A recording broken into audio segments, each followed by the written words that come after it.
Aujourd'hui, en ce 25 juillet, je vous montre comment vous allez pouvoir avoir une vue de l'année directement dans votre Obsidian. J'ai créé quelques événements, comme vous voyez ici, la vidéo d'aujourd'hui. On va voir en août, il y en a quelques autres. En septembre, pareil. Octobre, pareil, etc. C'était simplement un exemple pour vous montrer. Je peux également décocher ici pour avoir la vue complète des mois qui suivent. Et également cliquer sur Past pour avoir la vue des mois précédents. Alors comme ce plugin je l'ai découvert en mai, forcément les mois d'avant, il n'y a pas grand chose. Et si on préfère avoir la vue calendrier classique, ce que moi je préfère personnellement, on peut avoir cette vue là directement présente ici.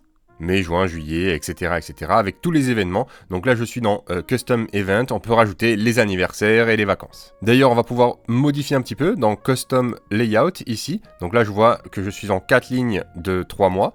Donc si je préfère avoir, par exemple, 6 lignes de 2 mois, hop, je me le mets comme ça. Ou alors, si on veut une seule ligne de 12 mois, on a directement tous nos mois présents ici. Ce module s'appelle Yearly Glance, donc l'année en un coup d'œil, qu'il est possible de directement installer. On va aller voir les options, qui vont être principalement des options de visualisation. Est-ce qu'on veut avoir le nom des jours de la semaine? Est-ce qu'on veut montrer l'emoji sur l'onglet de l'année en cours?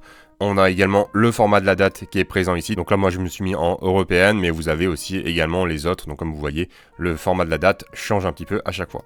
Ensuite, on a le layout par défaut. Donc moi, comme je vous le disais, je préfère le calendrier en défaut plutôt que la liste. Et 6 lignes sur 2 mois. On a également de commencer la semaine le lundi. Et ensuite, on a les options de style. Est-ce qu'on veut mettre en lumière aujourd'hui, etc., etc. Bref, je vous laisserai aller voir.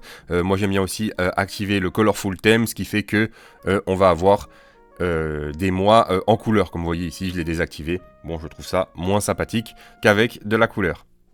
L'option des événements ici, et on a même des couleurs qui sont déjà préétablies, mais on peut en rajouter si on a envie. Et voilà, en quelques clics, vous avez votre vue de l'année avec tous les événements importants. Quand je passe ici sur le numéro de mon jour, je vais pouvoir cliquer sur plus et rajouter un événement. Donc là, par exemple, la semaine prochaine, admettons, il y a une nouvelle vidéo. Comme vous voyez en haut, je peux choisir si c'est un custom event, si c'est un anniversaire ou des vacances. Donc là, bon, bien évidemment, ce n'est pas ces deux-là. Je peux modifier la date ici. On a l'emoji qui va être présente devant. Simplement, je peux venir rajouter, par exemple, celui-là, que j'aime bien mettre pour les vidéos. La couleur également que je peux venir modifier ou sélectionner un preset. Donc là, moi, toutes les vidéos, je les ai mis en jaune. Est-ce que je veux que ce soit caché? Est-ce que je veux que ce soit répété? Donc répété, forcément, ça va être pour les anniversaires qui vont se répéter chaque année, forcément.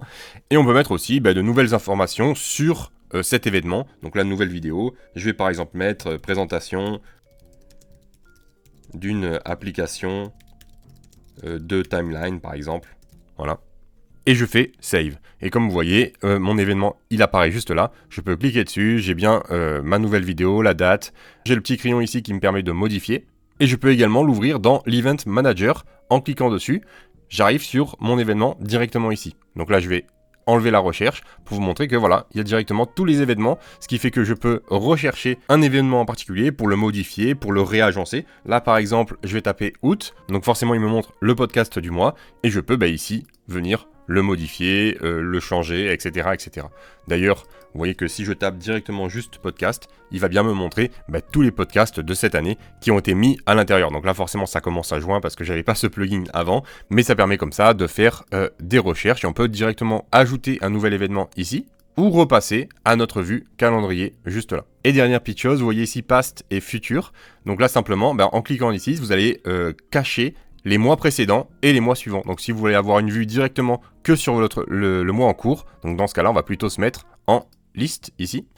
Et là, on a une vue sur notre mois entier. Et si on veut rajouter les mois suivants, on a simplement besoin de cliquer sur futur ou seulement les mois précédents. Bref, comme vous voyez, c'est un petit plugin qui est vraiment très simple à utiliser et qui vous permet, comme son nom l'indique, d'avoir une vue globale et générale de toute votre année en un seul coup d'œil. Voilà pour cette présentation, je vous laisse là et je vous dis surtout n'oubliez pas, colorez votre vie pour le meilleur.